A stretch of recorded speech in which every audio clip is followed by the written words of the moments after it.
Avada Kedavera, les amis, on se retrouve pour cette seconde partie du Raw Débriefing. Adama Kedavera. Non, mais c'est quoi cette entrée pourrie? Adama putain, Kedavera. Bon, vous l'avez entendu bien sûr, pour commenter avec moi, le maître des lamentaires, le maître ultime de cette espèce animale, Sioniji. Ce n'est pas un animal. C'est quoi alors? Pas un animal, c'est une personne pensante, avec un cœur, et autre chose, on ne peut pas le dire à l'écran. D'accord. Et bien sûr, mon autre invité, celui qui a perdu ses notes et qui depuis hier soir cherche à les retrouver, Julien. Ouais, encore une fois, pour la deuxième partie. Heureusement que je vais reprendre le flambeau dans quelques semaines, hein, parce que là, les entrées sont magnifiques avec toi. Merci, je sais. Bon, dans la première partie, on avait terminé sur le grand Sting. Là, on va prendre sur quelque chose d'un peu moins grand. Les Ouf. Oh, Oh. qui donc, je crois que c'était Jimmy qui affrontait Tyson Kidd, c'est ça? À moins que c'était un match par équipe, je me rappelle C'est un plus. match Ouais, par c'est équipe. Un match par équipe, d'accord. Bon? Ah, Ouais, d'accord. moi aussi, il me semblait que c'était en solo, c'est pour ça.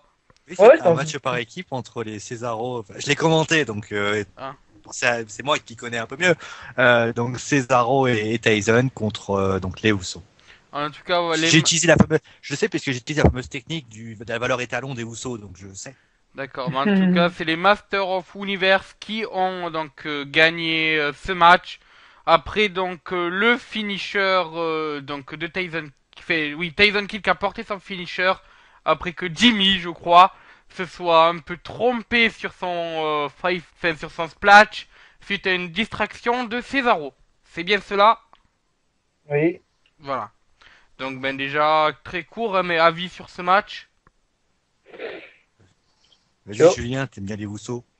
Ouais, bah, j'aime bien Uso, mais bon, le match était bien, hein, je veux dire, on sent la qualité technique des deux équipes, ça c'est indéniable, voilà, on sent qu'il y a la qualité technique, mais surtout moi qui adore le style des Uso. Bon, après, nouvelle victoire des Masters of the Universe, je crois que c'est ça. Bon, bah écoutez, tant mieux pour eux, donc ça va confirmer le fait que bah ils vont sûrement avoir un match de championnat à Fastlane. Après, je pense qu'il faudra pas en abuser, et sûrement la semaine prochaine, il faudra quand même donner une victoire aux Usos, parce que pour l'instant, les Usos perdent à chaque fois, contre ces mecs. Donc, il faudra quand même qu'ils gagnent un peu en crédibilité dans leurs matchs respectifs. Après, je pense que ça a posé un problème qui n'en est pas un du tout pour la WWE. C'est que bah, finalement, j'ai l'impression qu'ils ont aucune inspiration dans les feuds entre tag team pour les titres par équipe. C'est-à-dire chaque fois qu'on a une feud, et on a pu le voir avec Miz et Daniel Mizda, on l'avait vu également au moment où Goldust et Stardust étaient champions, à chaque fois, bah, chaque semaine à Raw, on a soit des solos entre un membre de l'équipe contre un autre membre de l'équipe, soit on a des tag teams, soit on a des fois on a des six-man mixed tag team personne, je sais pas quoi. Enfin, c'est décevant parce que ils pourraient peut-être faire construire d'autres choses avec des équipes autres telles que les Matadors ou l'Ascension qu'on voit plus trop en ce moment, enfin qui servent plus à grand chose plutôt. Et bah voilà, ils pourraient construire quelque chose d'autre avec par exemple l'équipe adverse qui aura le championnat, bah là par exemple ce sera Fastlane, qui pourrait intervenir dans le match et les faire perdre, ou leur faire un vrai petit coup fourré, quoi, histoire de construire une vraie rivalité.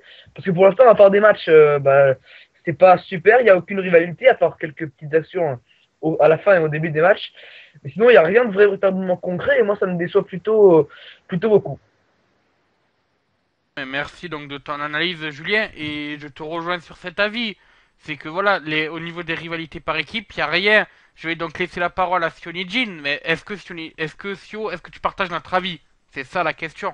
Bah, il y a, on va dire, une espèce de semblante rivalité, c'est-à-dire que l'histoire du dîner, Ouais. je crois, c'est un truc comme ça. Oui. Ouais, Chaque fille paraît, j'ai rien compris à cette histoire d'ailleurs, j'ai toujours pas compris ce qui s'était passé. Et c'est ça qui a donné d'ailleurs la rivalité. C'est ça qui, donc, c'est une rivalité inter, on va dire c'est comme ça, inter Total Diva, avec donc des ceintures par équipe Mm. qui sont proposées. Donc ça change, hein, c'est Royal Rumble, c'était les Divas. Maintenant, c'est autour des Usos. Les prochains, Mhm. ça va être qui? Ça va être John Cena avec donc le titre de la WWE. Enfin bon.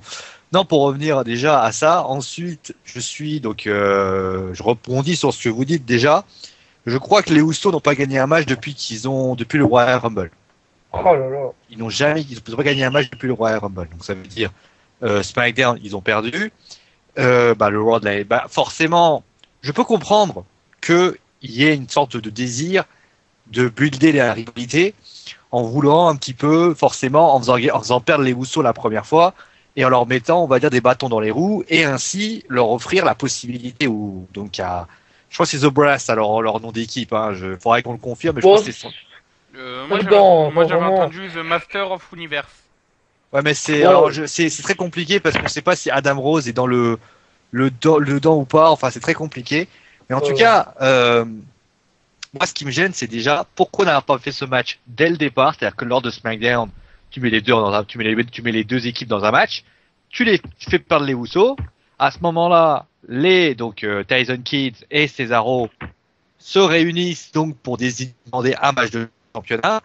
Qu'il y ait des matchs solo, c'est toujours de bonne guerre. Des fois, on se sépare. Le problème, c'est que donc on a eu en solo, en duo.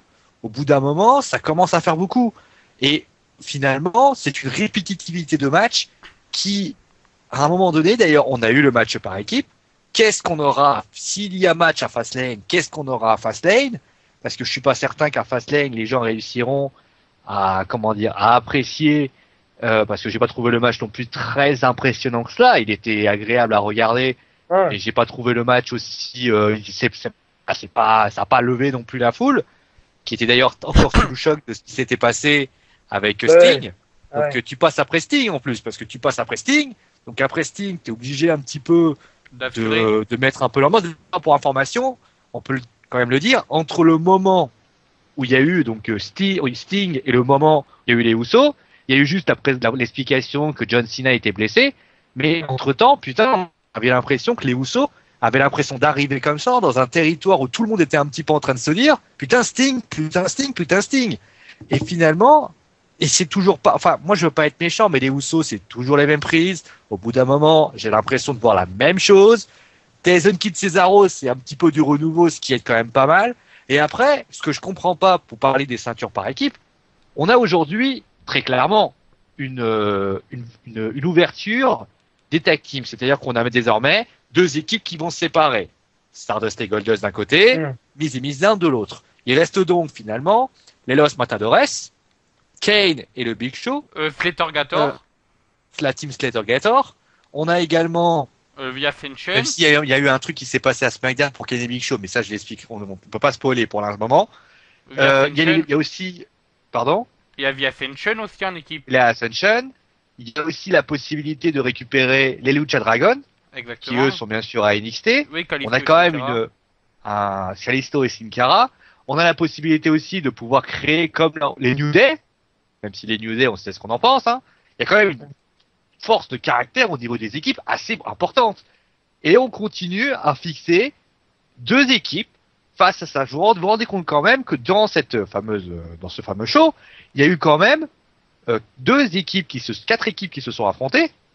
Quatre équipes, les New Day et donc la Team Gold et Stardust, et donc Cesaro et Tyson Kidd et les Usos. À un moment donné, on peut pas essayer, même si les New Day on les aime pas, pourquoi pas leur donner un droit pour les titres par équipe, même si Vince McMahon on sait qu'il l'apprécie pas trop. Los Matadores, pourquoi ils sont pas là?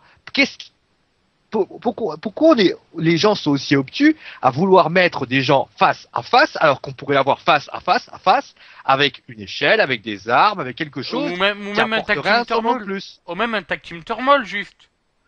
Tu mets ça dans C'est un... ce qu'il y aura d'ailleurs pour information, c'est ce qu'il y a eu d'ailleurs à SmackDown. Oui, c'est pour ça que je dis ça. 45 minutes le match, putain. Tu mets ça... Ouais, Non mais tu mets ça en pré-show par exemple. Ou en début de show. Certes, tu sais à peu près qui est le vainqueur déjà.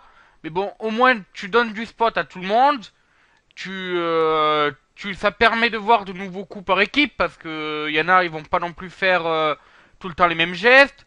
Voilà, ça permet de voir des choses qu'on voit rarement. Et donc ça, c'est ce que j'aimerais bien voir. Il y a aussi un truc que j'ai pas compris. Pourquoi ils n'ont pas fait un tournoi? Aussi, ouais, un Tu tournoi. fais un tournoi, tu mets quatre équipes, allez, tu mets 8 équipes, les New Day, toutes les équipes que je viens de citer. T'en rajoutes quelques-unes de plus. Tu les mets, tu fais un tournoi. Il y a match à Fastlane. Le tournoi, il est bon. Pourquoi ils n'ont pas fait de tournoi? Je suis entièrement d'accord, ouais, avec toutes les équipes qu'on a, avec toutes les possibilités. Tu mets les Los Matadores contre la Team Slater-Gator. À la limite, ça fait un peu bizarre. Tu mets les Ascension et donc Tyson Donc tu perds le truc. Et après, tu fais monter et tu builds le truc avec la team Gold et Stardust, la team Miz Down en plus, pour essayer de créer quelque chose. Tu rajoutes 2 pauvres équipes, les New Day, et je vais t'en citer 7 d'un seul coup, et les Slater Gators, t'en as 8 et ça te fait un tournoi. Et finalement, durant la semaine, alors après, est-ce que le Blizzard est pour quelque chose, j'en sais rien, mais à un moment donné, tu mets 8 équipes, tu les fais sortir et à la fin, c'est les Usos qui affrontent l'équipe championne, l'équipe vainqueur, et c'est réglé. Voilà, ça, il avait fait en plus la dernière fois avec la Team El... Enfin, la dernière fois, il y a 2 ans avec la Team Elno. Ils avaient fait pareil, ils avaient fait un tournoi, c'était, je crois, la Team Elno qui avait affronté les Rhodes Color ou un truc du genre. Et puis, non, c'était pour affronter la Team Elno et c'était Mysterio et Sin Cara contre les Rhodes Color. Donc, Cody Rhodes et Damien Sandow. Et donc ensuite, voilà, on avait eu un match entre ces 2 équipes. Le match, il était super. Enfin, le match. Bah, bien sûr. Voilà, c'était un match. Si tu veux encore équipe, plus, voilà. Et vous voyez qu'à l'époque, on imagine, si tu veux encore plus builder le truc, tu fais un truc assez comique, enfin comique entre guillemets, tragico-comique, avec un Roman Reigns, Daniel Bryan, champion par équipe. Oui, c'est Ou le premier qui va, tu vas voir, le premier qui va te mettre un spear, tu vois, ça va te paraître bizarre. Même ils perdent leur ceinture 3 minutes après, c'est pas ça le problème. Mais au moins, ça apporte un petit truc. Et finalement, bah, ça peut être sympa. Oui, voilà, voilà, tu nous fais ce qu'ils savaient faire à une époque avec les main eventers. Tu les mets par équipe, tu leur dis, si vous n'êtes pas champion, vous n'avez pas ce match-là, par exemple. Tu vois ce que je veux dire? Bon, ça marche que quand le champion est là. Si c'est Brock Lesnar, ça marche pas. Ah, mais genre, je prends un exemple tout con, mais John Cena, Shawn Michaels ont été champions par équipe. Oui. John Cena a surveillé Shawn Michaels durant tout le mois du Royal Rumble jusqu'à WrestleMania. Vous imaginez la durée du truc, hein. En même temps, il a dû surveiller, hein. Et bah, il a fait quoi? Il a passé son temps à le surveiller. Ça a été houleux à un moment donné. C'était pas facile. Et au fil du temps, il a pris un switch de musique après, à la fin, juste avant WrestleMania. Voilà, c'est ça. Tu fais ça. Bon, tu peux donner un exemple, mais voilà, tu prends Brian et Roman, comme tu l'as dit. Tu fais à Brian, écoute, si vous gagnez pas les titres, t'as pas ton opportunité. T'as même pas besoin de le dire. Si c'était compétiteur, ils savent le dire, ils savent le faire. Oui, non, mais voilà, mais c'est des fois pour ajouter du piment, tu vois, tu dis ça. Tu vois tu vois que l'équipe s'entend pas, puis au final, un ni plus de Daniel Bryan qui fait le tomber. Victoire des titres par équipe, et puis quelques minutes après, en place pire. Bien sûr. Et voilà, tu peux tout faire. Je rappellerai juste que John Cena est le spécialiste des matchs, des ceintures éliminées en 5 secondes, hein. Voilà, oui. Voilà, c'est ça. Alors qu'on entend les alertes but, je sais pas qui c'est qui joue. Non, mais c'est pas le même. Oui, bon, on va vous expliquer le contexte rapidement. On enregistre vendredi soir et du coup il y a l'OM qui joue et actuellement ils sont menés 1-0 par 1. Donc bon. Aïe, ça fait mal, ça fait mal. Ça fait mal face à Reims. Bon allez, continuons. Les Rémés qu'on salue. Les Rémois. Ouais. Oui, je sais. Oh. Non mais sur toi-même, toi. Non, sérieusement. Bon, revenons au catch. Hein. Donc, est-ce que vous avez d'autres choses à dire sur ce combat par équipe où la qualité était présente, mais où le contexte fait malheureusement qu'on est obligé de le critiquer? Voilà. Disons que de toute façon, les Usos, ça commence à devenir très très vite redondant. Oui. Moi, je vois les Usos catcher. J'ai l'impression de voir les Usos face à la Team God et Stardust, c'est pareil. Les Miz Down, c'est pareil. Tu prends les Luke Harper et Rowan, c'était pareil. C'est toujours la même chose. On a l'impression d'avoir des copier-coller des Usos. Et le problème, c'est pourquoi? Parce que les Usos, ils vont pas changer leur style. Donc, parce qu'ils sont toujours... À un moment donné, ce qui serait peut-être bien, c'est que les Usos arrêtent d'être un peu méchants pour Julien, mais qu'ils ne soient plus champions par équipe, qu'ils aillent faire des rivalités par équipe sur des autres terrains et qu'on laisse les ceintures à d'autres personnes. Ils ont été, alors je sais très bien qu'ils sont jumeaux et étant donné qu'ils sont jumeaux, ils n'ont pas la possibilité de pouvoir partir en solo. Mais il faut pas quelque chose parce que les Usos sont en train de se détruire eux-mêmes. Et surtout, enfin, le final est pour moi hilarant. Ils perdent un match. Tu perds un match. En théorie, t'es pas content. Vous êtes d'accord avec moi? Ouais. Oui. Rikishi est intronisé dans le Hall of Fame. Déjà, première chose, comment tu peux introniser quelqu'un qui vient de perdre un combat? Moi, tu intronises quelqu'un qui est supposé le père des Usos après une défaite. Ouais, c'est vrai. D'accord. Et le pire après, c'est qu'ils sont super contents. Ouais, mon papa, il va être... T'as pas perdu. Tu fais avant, tu fais pas après. Voilà. Je sais pas, moi, je suis Jimmy. Bon, on sait tous que la lutte, voilà. Mais j'apprends quoi? J'apprends ça. Je me dis, mais tu te foutais de ma gueule. Ricky, bon, mon père, il est intronisé dans le Hall of Fame, c'est cool. Mais ça veut dire que moi, j'ai perdu mon combat. Je sais pas. Je trouve ça complètement débile. Voilà, ouais. Ouais, je sais pas. C'est ça. Le timing était mauvais. En plus, comme tu dis, il passe après Sting. Voilà. Le contexte a fait qu'on est obligé de les critiquer. Par contre, t'as raison sur un truc. C'est que les Usos, ça devient répétitif. Mais ils y sont, entre guillemets, quasiment pour rien. C'est-à-dire que si on leur bouquait pas tout le temps dans les main events par équipe, je précise bien par équipe, hein, parce que c'est jamais un main event. Donc si on arrêtait de les mettre pour le titre par équipe, forcément ils iraient tâter d'autres horizons, et en allant tâter d'autres horizons, ils changeraient peut-être leur style. Enfin, peut-être pas leur style, mais au moins ils changeraient de 3 prises. Les amis, ouais, les amis, les autres parents, il n'y a pas de vraie rivalité tag team en dehors de celle pour le titre de par équipe. Voilà, non, ouais. en fait, à une époque, il y avait 2 titres par équipe, c'est-à-dire qu'il Voilà, y avait un titre à SmackDown, un titre à Raw, et comme ils ont réuni les ceintures, bah forcément, il en reste plus qu'une. Voilà, et du coup, bah, et puis même, je pense pas qu'ils auraient une rivalité s'ils ne seraient pas autour du titre. Hein. Non, mais même au pire qu'on les fasse être jobber. Enfin, jobber pendant quelques jours, tu vois. On leur fait perdre 2-3 matchs. Ils font déjà ça, voilà.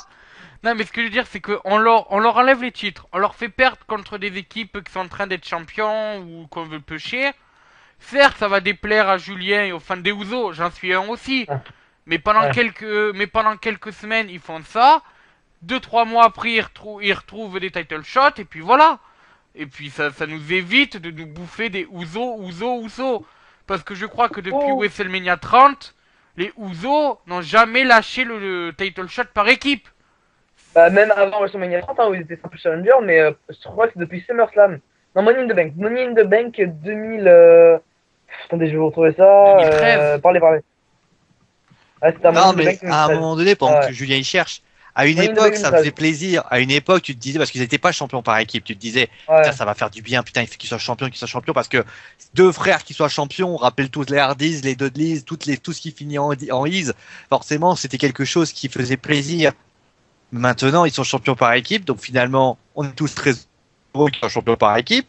Moi, j'étais le premier heureux que les Usos soient champions quand ils ont remporté les ceintures face au New Age Outlaw. Mais à un moment donné, maintenant, ils ont remporté les ceintures.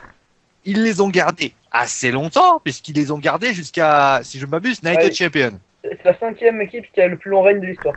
Donc, et après, on pense qu'il y a un changement, puisque finalement, il y a les Stardust et Goldust, tu as Miz et Miz Down, et on leur donne les ceintures.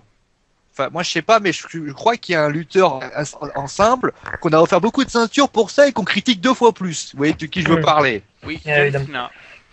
Ah, voilà. Ouais, et surtout, le pire, c'est qu'avant, les feuds étaient intéressantes au début, quoi. Rappelez-vous, il y avait une feud avec Cody Rhodes et Goldust, et le Shield et le Uso, ça tournait à 3, et c'était hyper intéressant. Je me rappelle, cette feud, j'avais adoré, hein. Enfin, vraiment.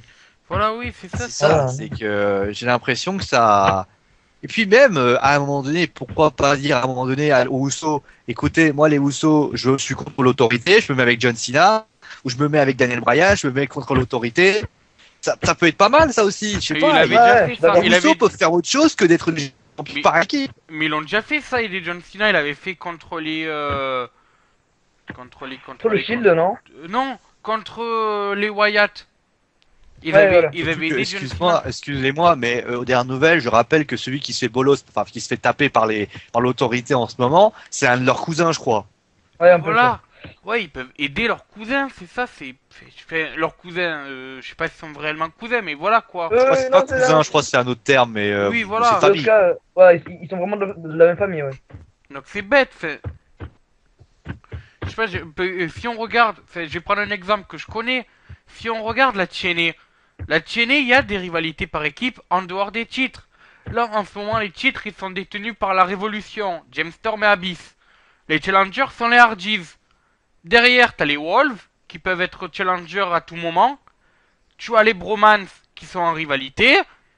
Tu as la managerie. Bon, maintenant, on sait pas où c'est qu'elle est passée la managerie, mais c'est pas grave. Voilà, on a de nombreuses équipes, et c'est pas toujours Révolution, Hardy, Wolves. Avant, il y avait les Dudley, voilà, ça a changé. Il y a du changement. Voilà, il y a plein d'exemples. Tu peux pas toujours être avec les mêmes. Au bout d'un moment, vous savez, c'est comme quand vous voyez les Avengers, enfin, quand on parlait des Avengers, C'est comme si vous voyez les Avengers 17 fois. Oula, ouais. Au bout d'un moment, c'est gonflant. Oui. C'est-à-dire qu'au bout d'un moment, vous voyez, moi, quand je regarde les Avengers, vous savez, quand vous regardez un film, en général, vous avez deux sentiments. Quand vous l'avez revu, ça vous fait plaisir. Vous êtes content, vous revoyez ça, etc. Ou alors, ça vous gonfle. Au début, ça me faisait plaisir. Maintenant, ça me gonfle. Parce que Captain America qui balance son bouclier en pleine tronche, je l'ai déjà vu 7 fois. Au bout d'un moment, j'ai compris que son bouclier pouvait faire des mouvements assez chelous. Voilà, ouais. Donc, à un moment donné, c'est ça, c'est la réalité. Je pense que les Usos, le problème, c'est qu'on en a assez soupé et on a envie de passer à autre chose, quoi. Voilà, c'est dommage, mais c'est. Désolé pour les fans des Usos, hein, vous aimez bien, mais bon, hein. Même votre fan principal des Usos est pas très content non plus, hein, pour vous dire. C'est pas Julien. Non, non, bah, moi, enfin, par rapport à ce que vous avez, moi, comme ça, c'est pareil, mais voilà. Moi, pour le type de feu, je suis d'accord. Bon, Voilà. voilà, il est d'accord. S'il est d'accord, tout le monde est d'accord. C'est ça, non, mais Allez. vous avez raison, c'est ça le truc, c'est que on se bouffe trop de fois la même chose. Enfin, je vais donner un autre exemple, c'est pareil, à la ROH, les Red Dragons contre les Young Bucks, punaise, c'est le 6e match que je vois entre les deux. C'est bon, à force, c'est saoulant. Les 5 Ah, premiers Des matchs, Mizda, les 5 premiers matchs que les Red Dragons ont gagné, voilà quoi, à force, j'en avais marre. Heureusement, le 6e, c'est les Young Bucks qui ont gagné, mais bon. Bref, passons à autre Bon, on va chose. passer à autre chose quand Voilà. même, parce qu'on va pas faire 10 Ouais. on va quand même pas faire 20 minutes sur les Usos, hein. Voilà, On les ben, aime bien, mais juste, bon. hein. Donc, ben, Ouais. parlons donc d'une autre équipe justement, Miz et Mizdo. Donc, vu que Mizdo Wow. avait un match aujourd'hui contre Sin Cara, enfin le faux Sin Cara parce que le vrai il a la Triple A, Ouais, non. et donc Mizdo a perdu contre Sin Cara, encore une fois à cause du Miz qui lui avait demandé à boire et nanani et nanana. Donc, ben, avis sur ce match. Bah, en fait, donc, on va quand même dire une chose. Le Miz, en tant que casseur de couilles, il est pour moi un très très grand spécialiste. Ah ouais, il est très très fort. Il est Donc, très très bien. Moi, j'ai apprécié Ah, le pareil. fait qu'il est vrai. Faire le mec, Miz down, jeu de l'eau, Miz down, ouvre-moi ça, Miz down, c'est pas ça. Non, non, non, Miz down, t'enlèves pas tes lunettes comme ça. Donc, à un moment donné, j'ai trouvé que il avait quand même bien sorti il avait bien sorti le truc. Après, j'ai envie de dire, Steven Down qui est très énervé contre le Miz, ça aussi c'est sympa. Après, il faut pas que ça dure trop longtemps ce truc-là. Faut pas que ça dure trop longtemps parce qu'au bout d'un moment ça va gonfler. Après, au niveau du match, on est d'accord là-dessus que Sin Cara, le but c'était que le Miz se venge de ce que faisait David Mizdow la semaine dernière. Donc, a priori, il n'y a pas eu grand-chose. Pas beaucoup d'enseignements et surtout a eu lieu par rapport au fait que le Miz a décidé de rendre la vie compliquée à Damien Mizdow. C'est tout simplement ça. Après, moi, j'ai une question. Alors, ça peut paraître bête. Sin Cara, ça fait 3 matchs d'affilée qu'il gagne. On sait qu'il a un pote à côté de lui, à NXT, qui s'appelle Kalisto. On sait qu'ils ont perdu leur titre donc par équipe contre Wesley Blake et Buddy Murphy 2 semaines avant, je crois, donc Takeover. Est-ce que selon vous, ça sent pas le retour entre guillemets enfin le retour justement, voilà, de Kalisto et Sin Cara à la WWE, enfin l'arrivée plutôt. Fabrice, Oui. Fabrice, c'est ce que j'ai dit la semaine dernière. Hein. Ouais, c'est ce que j'avais dit la semaine dernière. Oui, je pense que Sin Cara est actuellement très bien vu par les bookers, sûrement, et il arrive avec Kalisto pour vraiment lui faire un plus. Et pourquoi pas, si les champions par équipe venaient à être heal, pourquoi pas leur faire une bonne confrontation. Moi, je pense que ce qui s'est passé, c'est que la WWE attendait le retour de Rey Mysterio. Voilà. Ils espéraient le retour de Rey Mysterio parce que forcément un catcheur luchador, ça fait vendre les masques. Il se passe que Rey Mysterio ne vient pas, je pense même qu'il ne viendra plus. Ouais, si. C'est pas un spoiler, c'est une réalité. S'il avait vraiment voulu venir, il serait déjà venu depuis bien longtemps. Il se passe que malheureusement, il leur faut un mec masqué. Et NXT, c'est le WWE Network, $9.99 en février. Il se passe que malheureusement, il faut leur trouver quelqu'un d'autre. Kalisto, il est à NXT, on peut pas le faire grimper d'un seul coup. Par contre, il y en a un qui tranquillement, qui fait sa petite vie, c'est Sin Cara. Donc, qu'est-ce qu'on fait? On met Sin Cara sur le ring. Vous allez voir, quand Sin Cara arrive, alors certes, il a pas le bouillaka du Rey Mysterio qui fait que ça c'est entraînant, mais Sin Cara, ça rentre. Et après, si demain Kalisto daigne venir, et bah ça réunira les Lucha Dragon, tout simplement. Oui, La raison pour laquelle Sin Cara aujourd'hui est au top, c'est parce que c'est bandé, Rey Mysterio est pas là. Hein.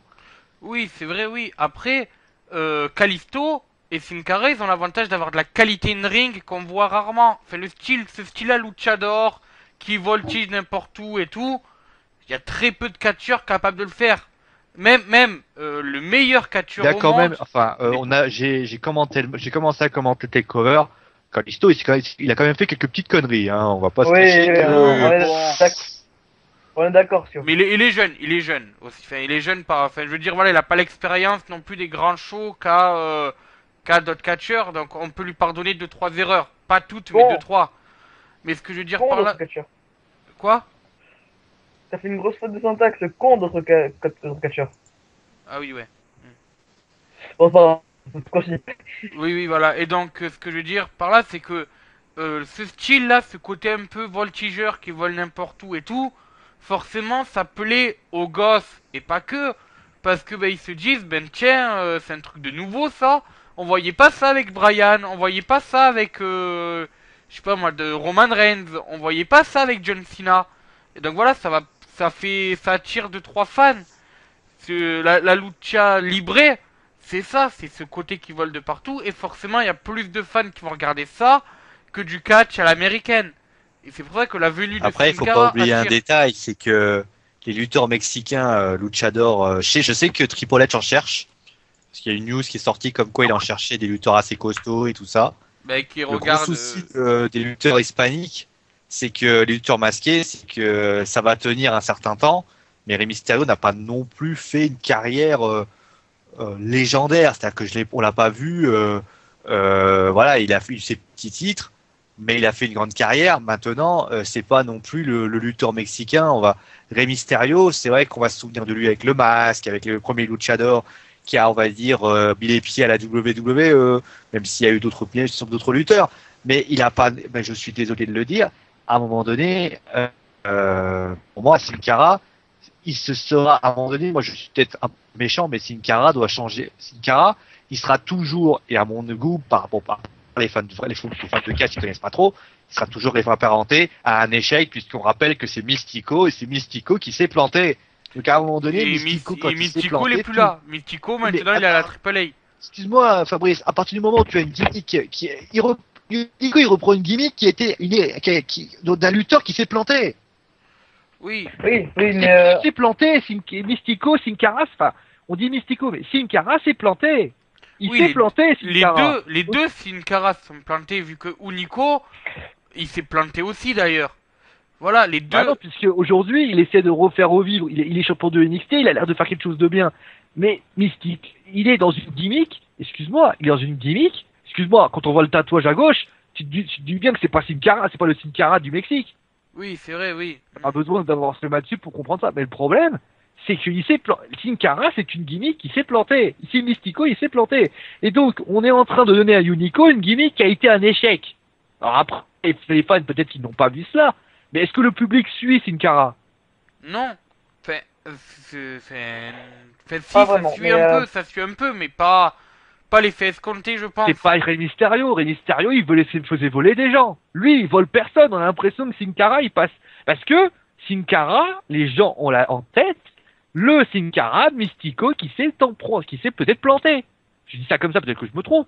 Mais je trouve que quand, imaginez, vous êtes, à prendre un exemple, vous êtes un ailier gauche. Vous suivez le mec en face de vous, il s'est planté. Vous prenez sa place. Vous pouvez vous appeler pareil, vous vous planterez quand même.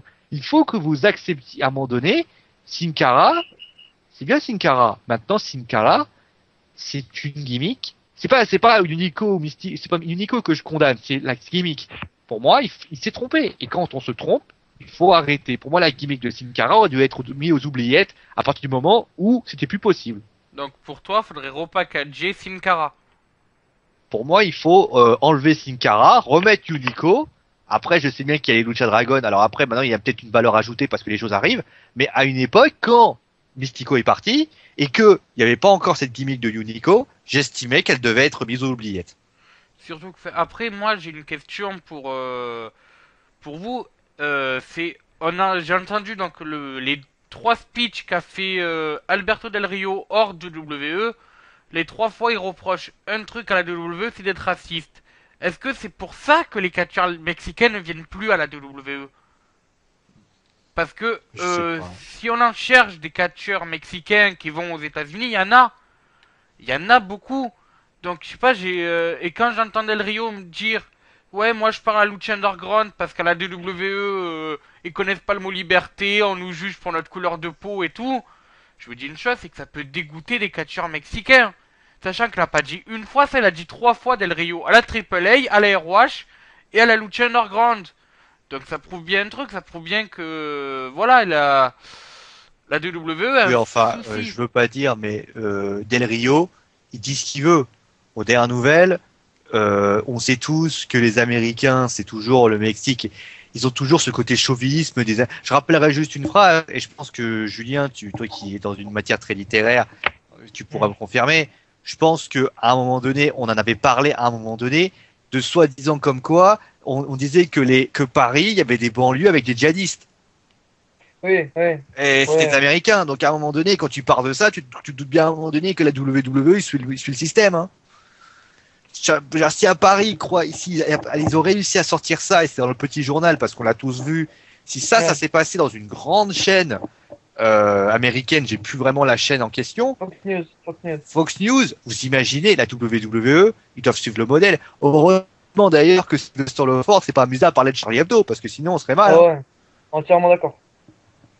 Oui, mais bon, je pense que après, moi, ce que je me dis, c'est Après, bien sûr, après dans le système, après on pourrait reprendre ça aussi parce que c'est les Mexicains. Je veux pas faire, vous savez, je respecte tout le monde.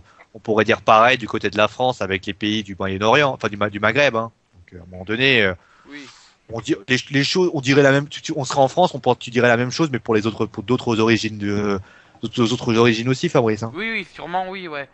Même si j'ai rien contre ces origines-là, bien sûr, hein, mais voilà, oui, t'as raison, c'est que, mais après, moi, je me dis que la WWE, si on regarde, il y a très peu de champions non américains, il y a très peu de catcheurs non américains.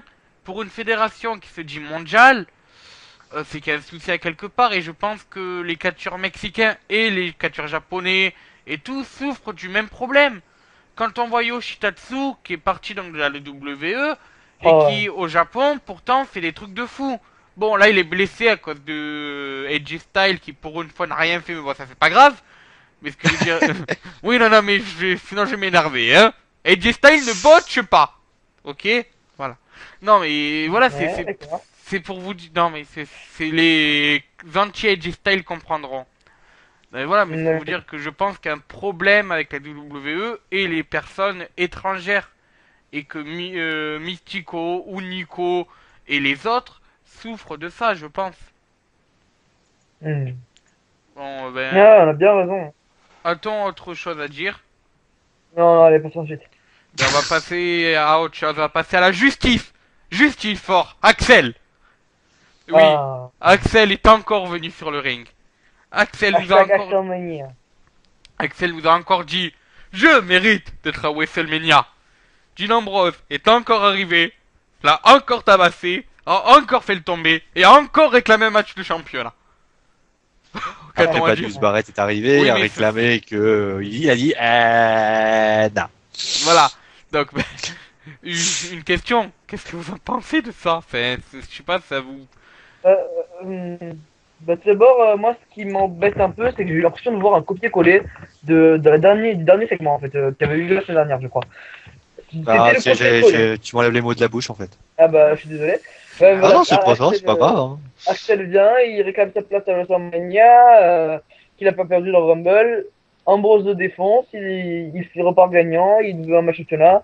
Et Barrett refuse, même si la semaine dernière, ça avait été dans le backstage pass. Mais ouais, sinon ça a été pareil, hein, enfin, rien de nouveau. Voilà, c'est ça. Après, C'est du copier-coller. Donc, est-ce que ça va pas saouler les fans au bout de 2-3 fois? bah, pour l'instant, ça fait 2 fois, je crois, mais si ça fait 3 fois, oui, ça va commencer à gonfler, oui. Oui, bien sûr. Et surtout, moi j'ai peur d'un truc, c'est Curtis Axel. Curtis Axel, Hmm. à la base, avant le Rumble, on devait le repackager à NXT. J'étais pas contre. Axel à NXT, ça aurait pu lui faire trouver une seconde vie, comme Tyson Kidd par exemple. Et puis non, au final à NXT, on le voit plus. Et puis maintenant, il se fait rose packager avec son Justice for Axel. Mais le Justice for Axel, il dure un mois maxi. Après, tout le monde s'en foutra, on ne se rappellera même plus qu'il a pas participé au Rumble. Donc voilà, c'est ça, je trouve que ce qu'est en train de faire la WWE peut être une grande erreur si derrière il gère pas, si derrière il repackage pas Axel.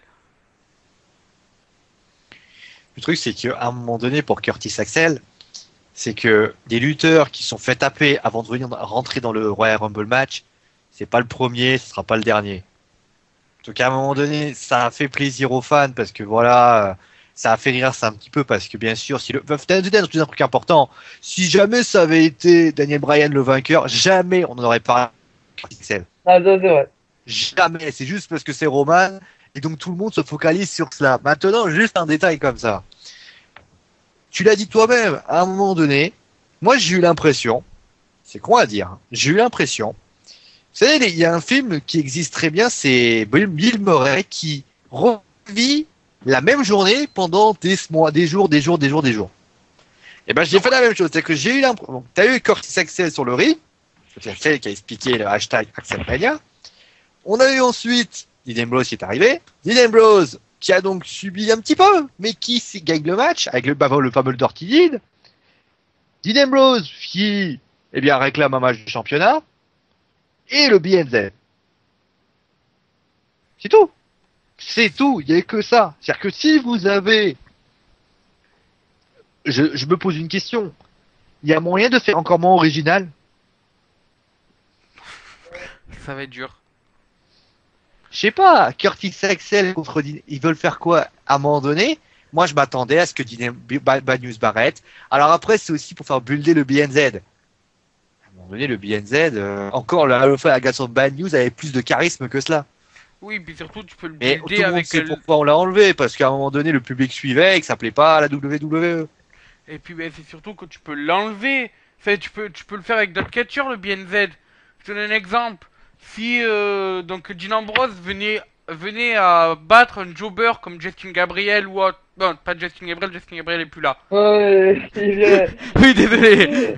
Fandango. Ah, il s'est pas viré, il est pas viré, il s'est auto-viré. Oui, et c'est Ouais, pour c'est ça vrai. qu'il a pas la clause des 90 jours. Mais voilà, mais si Il a fait le bien, quand même. si Ambrose aurait battu R-Truth, aurait battu Fandango, aurait battu Rosa Mendes, aurait battu Tartampion, aurait battu un local. Je pensais que les airbags ça aurait marché. Fabrice, Oui. tu vas rire. Ambrose a battu R-Truth à SmackDown. Mais me spoil pas. C'est beau, c'est Wyatt qui a Oh, battu oh. R-Truth. Ah ouais? Mais oui. Ah bah merde, je me suis trompé. Ah mais le mec il tente de me spoiler, en plus il loupe son spoil. Mais tu le sais un quand même spoil, alors. c'est un spoil. Voilà. Tu es plus au courant que moi. Bon, Et donc, non, sérieusement, si Ambrose aurait battu n'importe quel jobber, et qu'après il aurait dit, je vais mon match de championnat et que BNZ serait arrivé, ça aurait eu le même effet qu'avec Curtis Axel. Donc voilà, Curtis Axel, faut lui trouver autre chose, et Ambrose, faut faire autre chose, parce que la rivalité Bad News Ambrose, si elle tient que sur du BNB, ça va pas aller loin. Pour information, Marseille mène 2-1. Oui. Voilà. Et j'ai envie de dire pour cette rivalité, I'm afraid I've got some bad news for WWE. Voilà. D'accord. Qu'est-ce que tu veux que je dise après ça, moi? La suite. On va passer à la suite donc. Et la suite, c'est le main event de la soirée. Un match 5 contre 2. Qui a envie de faire le recap de ce match? Merci, non mais je me sens écouter. Ah, je me sens écouter des fois avec vous. Ce que j'aime bien, c'est qu'il ne laisse même pas le temps de répondre, en plus. Et qu'il nous fait qui veut. Oui, bon, on s'en écouter. Ah, je me sens écouter. Calme-toi, Fabrice, calme-toi. Pour la peine, bah, non, bah, fais-le, t'as l'air intéressé, fais-le. Bon, mais d'accord. Alors, ben, match au début normal. Enfin, normal. Un match à 52 n'est pas forcément normal, mais bon, c'est pas grave. Du moins, C'est toujours cette fameuse phrase, hein, handicap, mais handicap pour qui? voilà. jusqu'à que la GNG Security, le Big Show et Kane s'amusent à faire n'importe quoi, à tabasser tout le monde et tout. À ce moment-là, les amis anti-autorité, Ziggler, Rowan et Ryback sont arrivés. Ziggler nous a fait une Seth Rollins, mais par la rampe d'accès, c'est-à-dire il a jeté son genou en... Enfin, il a fait une descente du genou, quoi. Alors, t'es en train de me dire qu'il a pris son genou, il a balancé sur quelqu'un, c'est ça? C'est un peu ça. Donc ensuite, suite à ça, Roman a fait le tomber sur... Ça a l'air d'être un gars de la GNG Security. Je crois que c'était Noble, mais je suis pas sûr. Après un double spear, justement. Suite à ça, petite dispute entre Brian et Roman. Brian pousse malencontreusement Roman, qui malencontreusement rebondit dans les cordes et malencontreusement fait un malencontreux spear sur Daniel Bryan. Alors qu'est-ce que vous avez à poste? Voilà. Beaucoup de choses malencontreuses quand même dans mon histoire. Hein. Oui. Ouais. Donc, qu'est-ce que vous pensez déjà de ce match et de cette fin, ce malencontreux spear dû à une malencontreuse poussette fait par un malencontreux Daniel Bryan? Eh ben, c'est malencontreusement difficile à comprendre de ta part. Ouais, déjà. Malencontreusement, j'ai envie de dire que on s'attendait à mieux parce que malencontreusement, il se passe que on s'attendait à ce que malencontreusement. Non, arrête. Et il se passe que on s'attendait à vraiment un peu plus de richichi entre les deux, ou alors ça s'accentuait. Et hormis le final malencontreux, il s'est passé que malencontreusement, il s'est passé que Roman a balancé un spear, et puis voilà. Et qu'est-ce que je voulais que je vous dise de plus? Si c'était pour dire à un moment donné, Roman et Daniel ils seront pas très copains, malencontreusement, c'est ce qui s'est passé. Et puis on le savait déjà, on le savait avant, on le saura après. Genre, à un moment donné, j'ai envie de dire, j'avais dit, mais je l'avais dit. Donc finalement, ça va être une rivalité. Ou d'ailleurs, à SmackDown, ça a continué puisque les deux se sont encore cherchés malencontreusement. Et malencontreusement, ils ont eu plein de victoires, plein de matchs comme ça. Et puis c'est tout. Et en fait, à part le fait que l'autorité jubile en voyant tout cela, notamment Stéphanie, qui a dû avoir enfin pris une petite flaque, malencontreux. Donc à un moment donné, la situation est ainsi et on peut rien y faire. Après, moi j'ai une question. Prélude de heel turn ou pas pour Roman? Non. Quel est l'intérêt de faire un heel turn à Roman? Au moins, il aurait une raison de se faire siffler. Ouais, il faut, il a entièrement raison. Non, c'est pas ça, c'est que dans une rivalité comme ça, malencontreusement, il faut... Arrête.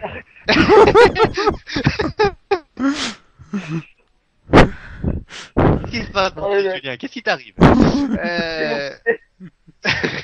Donc il se passe que malencontreusement, Arrête. il se passe que il faut un heel, enfin un gars un peu plus badass, un peu heel, qui malencontreusement soit un petit peu plus nerveux, plus sûr de lui. Et malencontreusement, c'est Roman qui a pris le truc parce que forcément, si jamais Daniel Bryan devenait un peu plus nerveux, à frapper un peu tout le monde et à devenir agressif à la Roman, malencontreusement, ça ne passerait pas parce que forcément le public ferait des yes movements et c'est ce qui se passe malencontreusement. Oh.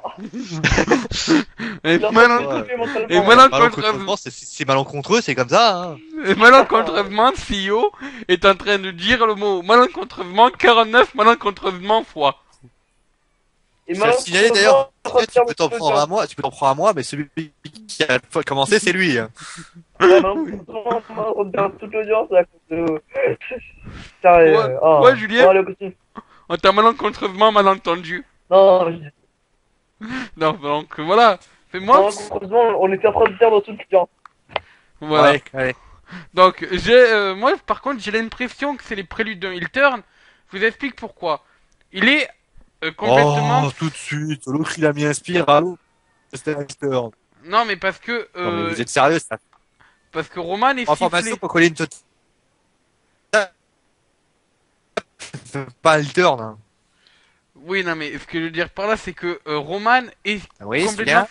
Oui, je suis là. Vous m'entendez? C'est bon, vas-y. Donc, Roman est sifflé par une bonne partie des fans. Si on le fait faire un heel turn, il aurait une raison d'être sifflé. Donc et puis peut-être que que son personnage est mieux en heal aussi. Ça, on n'y a pas pensé, mais peut-être que son personnage est mieux en heal. Et c'est vrai que quand il était le powerhouse du shield et que le shield était heal, ça passait super. Powerhouse. Ouais, bon, ça passait super. Alors que là, en face, enfin, maintenant qu'il est en face, je sais pas, j'ai l'impression qu'il manque un truc. Après, peut-être que c'est parce qu'il est en solo, mais voilà, ça me laisse un goût d'amertume, moi, quand je vois Roman en face. Donc peut-être que le mieux, c'est de le faire devenir heal. Donc il ne serait pas le visage de la WWE. Eh ben, pour moi, il a pas l'étoffe, il a pas l'épaule, il a rien d'être pour être le visage de la WWE. Il a juste les muscles et la tête. Enfin, la tête et la beauté, quoi, c'est tout. Parce que, enfin, je sais pas, s'il arrive à me faire de très bons matchs, s'il arrive à me convaincre au micro, là, je pourrais dire pourquoi pas. Mais en ce moment, le boulot, il est un peu dur pour lui. Tu vois, je me rends compte d'un truc, les speeches de la Wrestling for Glory de Roman sont plus intéressants que ceux du vrai. Oh, Voilà. c'est méchant. Et non, mais par contre, c'est vrai que celui qui utilise Roman à la Wrestling for Glory, speech pas mal quand même. C'est pas le niveau de certains, mais il est pas mal. Il se C'est débrouille. shame. Non mais c'est pas ça, c'est que non mais pourquoi je dis ça, c'est pas du tout pour tailler Roman. Parce que, bien sûr, Roman, je l'ai soutenu à un moment donné. D'ailleurs, Pareil. pour ainsi dire, mon favori pour la suite, pour moi, un grand visage un jour ou l'autre, ça sera sans doute. Moi, je crois vraiment en Finn Balor.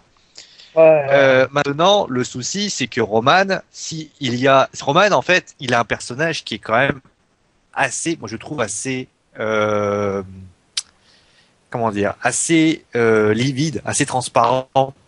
C'est un type qui arrive, il a une musique, d'ailleurs, pour information, le mec a une musique qui ressemble très bizarre, ce qui n'aide Oui. pas vraiment à la popularité de la personne, parce que quand même, si toi si tu veux encore être considéré, alors que les autres ont une musique originale, lui il a une musique qui est celle du Shield. Mm. Bon. Ensuite, il arrive, il fait donc il était à peu près populaire. C'est le premier qu'on frappe. Ensuite, il a cette fameuse hernie, où avant cette hernie, il réalisait pas des matchs exceptionnels, faut le dire. Il en a Non, il fait n'a pas fait des matchs et- incroyables. et si, il en a fait un pas mal face à Orton. Mais c'est vrai que ouais, ça cassait pas trois pattes à un canard, quoi. Face à Orton, il a fait un bon match. Ben à SummerSlam, oui, Attends, t'es sérieux?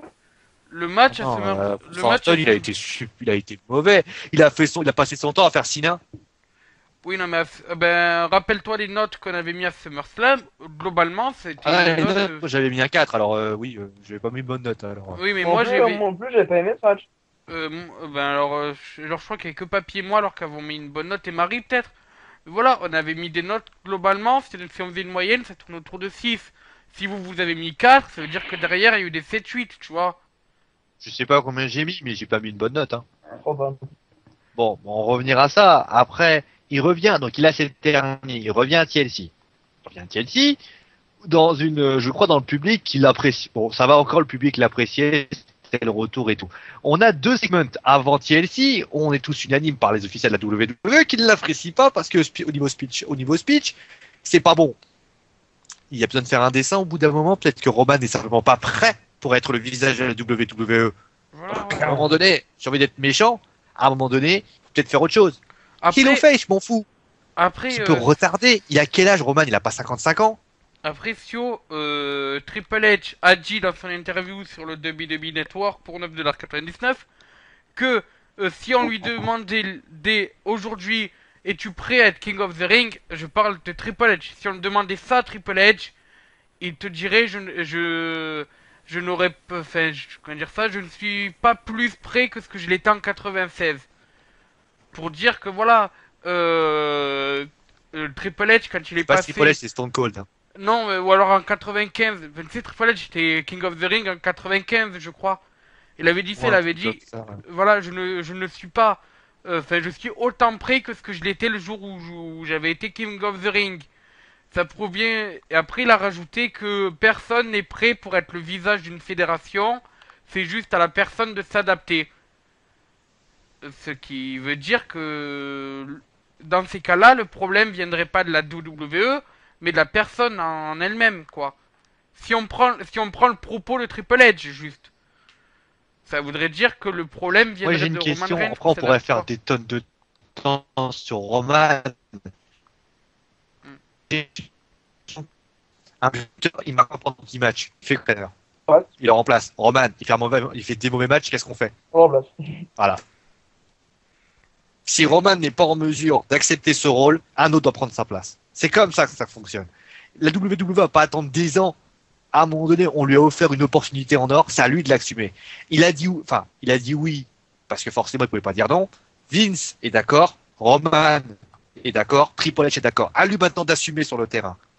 C'est comme Voilà. c'est comme si demain on achetait Marseille achetait, alors on va être ambitieux, acheter je sais pas, un grand attaquant du Zlatan. style Alexis Sanchez, voilà, Alexis Sanchez, recruter Alexis Sanchez à Arsenal. Sanchez, il marque pas un but pendant 20 matchs. Qu'est-ce que fait Marseille? Bielsa, il va le garder encore sur le terrain? Bah, je sais pas, vu le renom peut-être. Hein. Bon Après, vu le renom, mais ce que je veux dire, c'est que maintenant tu ramènes, bon, sur le renom peut-être, parce que c'est peut-être un Brock Lesnar, un truc comme ça. Tu ramènes un petit gamin qui s'appelle Doria. Batshuayi ou Bedoya par exemple. Il part pas pendant 10 matchs. Tu fais quoi? Bah, tu le remplaces. Ouais. À un moment donné, Ouais. Roman, il est toujours pas fait pour être le numéro 1.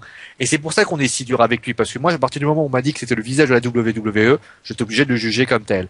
Et je suis désolé, à partir du moment où ce jeune homme, qui pour moi a peut-être un très bon fond, on dit qu'il est très sympathique, on dit qu'il écoute, on dit qu'il est très compréhensible, on dit qu'il est très pédagogue, on dit que c'est un charmant garçon, je ne dis pas le contraire. Maintenant, moi, je ne juge pas. Un mec peut être le plus gentil du monde. Ça m'empêche pas que quand quelqu'un ne répond pas aux objectifs que moi je me suis fixé en tant que visage de la WWE, j'estime que ce jeune homme n'a rien à faire à cette place. Ou alors, il me démontre le contraire. Et pour l'instant, il me démontre simplement ce que je pense, c'est que Roman n'est pas prêt pour pouvoir avoir ce poste. Le sera-t-il un jour? J'en sais rien. Et pour aujourd'hui, en 2015, le 13 février, la veille de la Saint-Valentin, ça n'est pas possible. Voilà, D'accord. c'est ça, Ah, c'est... attends. Non, mais tu as raison, Sio. C'est que là, on va encore malheureusement parler... On pourrait encore en parler très longtemps de Roman Reigns, mais il nous prouve ce qu'on pense de lui. Moi aussi, j'étais comme toi. Quand j'avais vu Roman Reigns avec le Shield aux alentours de Survivor Series 2013, je me disais, lui va être lui vraiment, c'est quelqu'un qu'il faut suivre et tout. Oui, Triple H a pensé pareil. Mais maintenant, il est rien. Enfin, maintenant, il est rien. Maintenant, il a pas le niveau d'être le visage. Il a pas le niveau d'être ce qu'on attendait de lui. Il a juste la carrure. Et ça, malheureusement, voilà. Quand on voit d'autres catcheurs très talentueux qui mériteraient sa place, d'autres catcheurs qui, à la même époque, n'ont pas été pris à la WWE et qui pourtant avaient du Ouais. talent, tu te dis, attends, vous prenez un mec super musclé alors que à ce moment-là, à la FCW, par où est passé Roman Reigns, vous avez des Colt Cabana et tout. Je suis désolé, mais il y a un souci. Bon, certes, Colt Cabana, il a mis de CM Punk, c'est peut-être pour ça qu'on l'a pas pris. Mais ce que je veux dire Oui, derrière, oui. c'est que tu prends un catcheur comme Colt Cabana qui a de la qualité, tu le mets à la place de Roman Reigns, peut-être que lui est un peu plus apte à être visage de la WWE. Donc à quelques... Voilà. ou Seth Rollins. Non, mais il faut que vous Dean compreniez une Ambrose. chose, les gars. Le visage de la WWE, il faut que ça soit un produit WWE. Ça, j'ai toujours compris ça. C'est-à-dire que si, à part l'exception de ce visage, a été Stone Cold Steve Austin. Et encore lui, ça a Daniel été un Bryan. échec WCW. Enfin, Daniel Bryan n'est pas le visage de la WWE. Bon, pour mais moi, c'est pas le visage. Il n'est pas du tout le visage de rien du tout, hein, Bah, il fait malheureusement vendre, pour ça. il fait vendre. Il fait- CM Punk faisait vendre, pas pour ça qu'il était numéro, c'est pas pour ça que la WWE l'apprécie beaucoup. Ah oui, là... C'est pas une question de vente, c'est une question de représentation. C'est une question que quand on met une tête d'affiche, c'est comme le PSG. Le PSG, quand ils veulent vendre des places, ils mettent Zlatan. Quand à Marseille, quand ils ont envie de faire vendre des places, ils mettent Gignac, ils mettent à quelqu'un qui est populaire. À un moment Ah donné, oui, ils mettent Montpellier, quelqu'un mais qui qui mettent Loulou Nicolas parce que c'est quelqu'un de charismatique qui est populaire dans cette histoire-là. Mais à un moment donné, quand vous avez un lutteur, moi je suis désolé, tu parles de, il faut un produit WWE. Hulk Hogan a été créé, construit, fait par Vince McMahon. C'était Vince McMahon qui l'a fait entièrement. Shawn Michaels a été un pur produit de la WWE. Il est jamais allé nulle part. Bret Hart a été une exception dans le sens qu'il a été il a été entraîné par le donjon des Hart, et puis par Stewart, bien sûr. Ensuite, il y a eu Stone Cold Steve Austin, un échec de la WCW, qui a fait que Stone Cold Steve Austin est allé à la WWE. Et puis après, il y a eu le Rock. Après, il y a eu, bien sûr, celui que vous connaissez tous, celui qui nous, bien sûr, qu'on aime à la fois détester, mais qu'on aime, bien sûr, discuter de lui, John Cena. Ils sont tous, pour ainsi dire, des produits WWE. Ils n'ont jamais été des produits d'extérieur. Jamais vous verrez un Dean Ambrose, avec tout le respect que je puis, être le visage de cette fédération, parce que Dean Ambrose ne peut pas l'être. Il ne peut pas l'être à partir du moment où il a été créé, formé par une autre personne.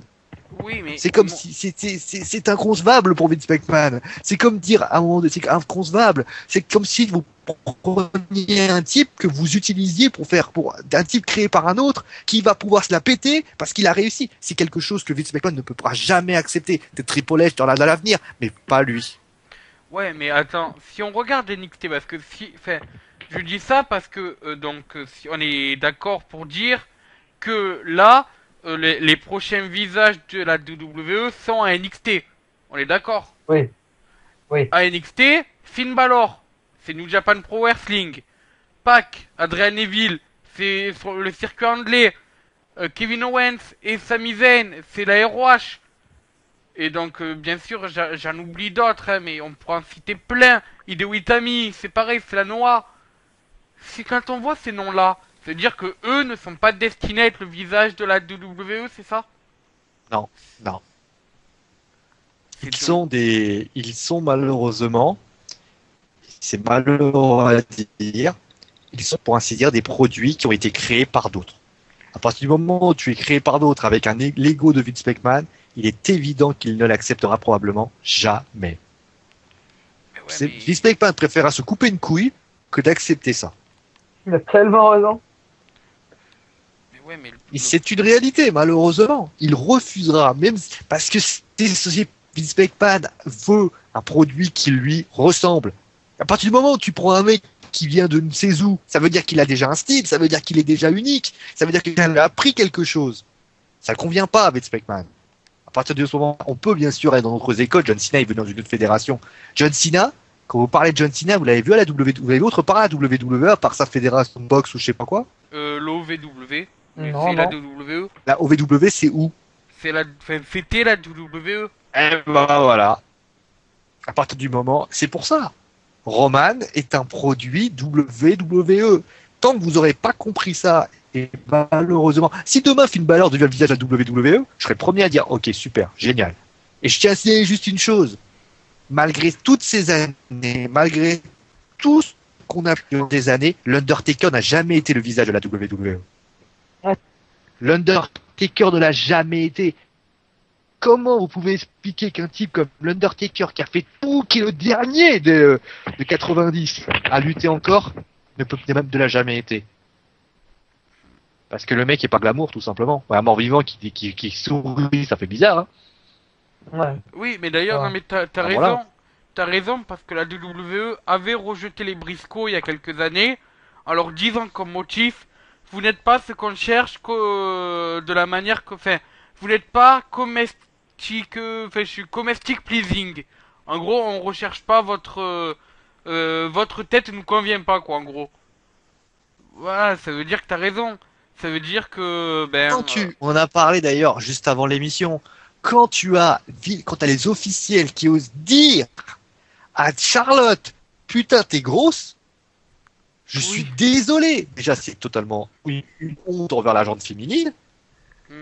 Mais à un moment donné, j'ai envie de dire qu'à partir du moment où tu as des gens qui osent dire ceci, quand même, c'est fort. La personne ose dire que elle, la fille de Ric Flair, est grosse. Alors que je crois que vous deux, vous suivez NXT. Si ça, c'est grosse. Putain, qu'est-ce que ça devrait... Putain, mais alors, putain, elles veulent être quoi, les filles anorexiques? Non, mais c'est un peu ça, elle fait quoi? 57, 58 kilos, Charlotte? C'est... Donc, à un moment donné, il faut arrêter de se foutre de la gueule du monde. Hein. Je suis désolé de le dire, et ça va peut-être faire chier de beaucoup de personnes d'énerver ça, pour moi, la WWE en disant ça, c'était connard. Non mais au final t'as raison parce que ben justement on en a parlé en off comme tu l'as dit avant l'émission et moi quand j'ai lu ça j'étais en direct au moment où je vous en ai parlé c'est parce que je venais de lire la news. J'étais là je me suis dit on peut pas dire ça à Charlotte. Et surtout que j'ai repensé je me dis attends y a pas une Awesome Kong qui était passée il y a quelques années sous le nom de Karma. Y a pas Beth Phoenix qui était passée en 2008. C'est plus gros que Charlotte. Je dis pas que ces filles-là sont grosses. Mais voilà, elles sont déjà plus corpulentes que Charlotte. Donc voilà, ça prouve bien un truc. Ça prouve que si des filles comme ça sont passées à la WWE, ça veut dire que Charlotte n'est pas si grosse que ça. Mais c'est même pas une question de tu parles de poids à ce moment-là, c'est même immonde d'en parler déjà. Voilà, déjà oui, en plus. Tu dois même pas en parler. Putain, mais en quoi une personne est athlète?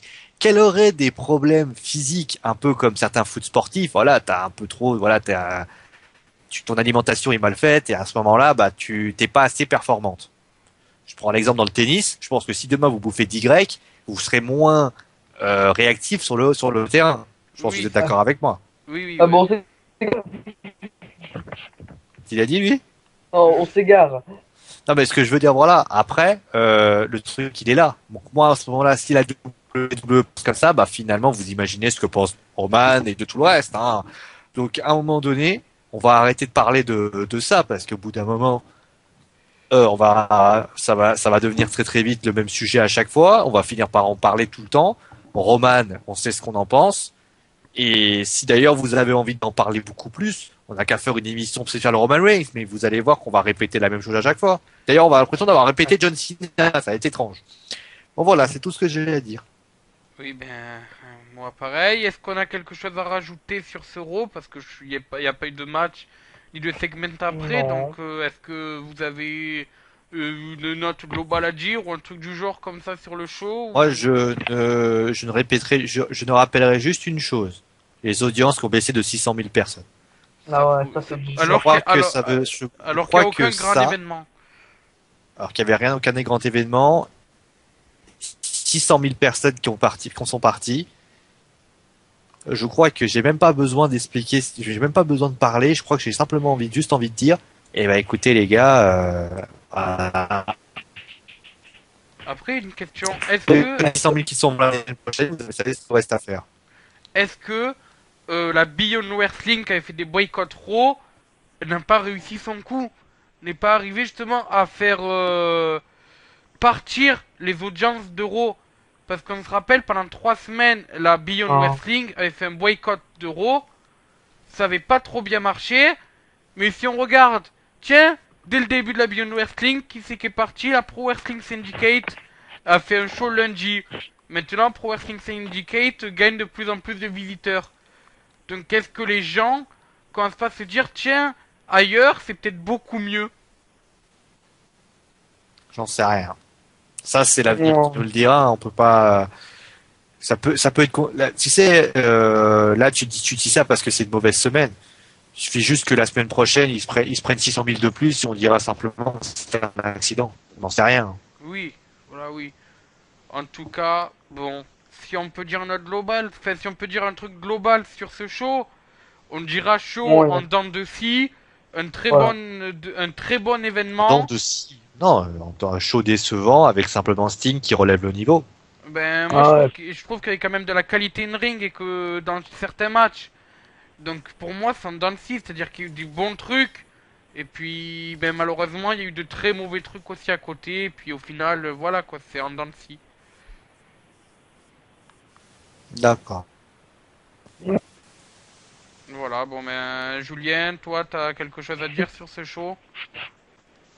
Non, non, écoute, on a fini, hein, donc merci à tous de nous avoir suivis, je vais vous laisser terminer. Exactement, et donc ben, je vais prendre le Avada Kedavera, mot de la fin. Non, Oh. vous inquiétez pas, vous inquiétez pas. Dans 2 semaines, je reprends le full lobo, il y aura plus de Avacadabra. Oh. Il a même pas dit Cadabra, lui, déjà. Donc, Bon, donc Oh, sérieux. je vais laisser officiellement les mots de la fin à Sionijin et Julien s'ils veulent le prendre. Et moi je vous dis adieu, bonsoir les amis.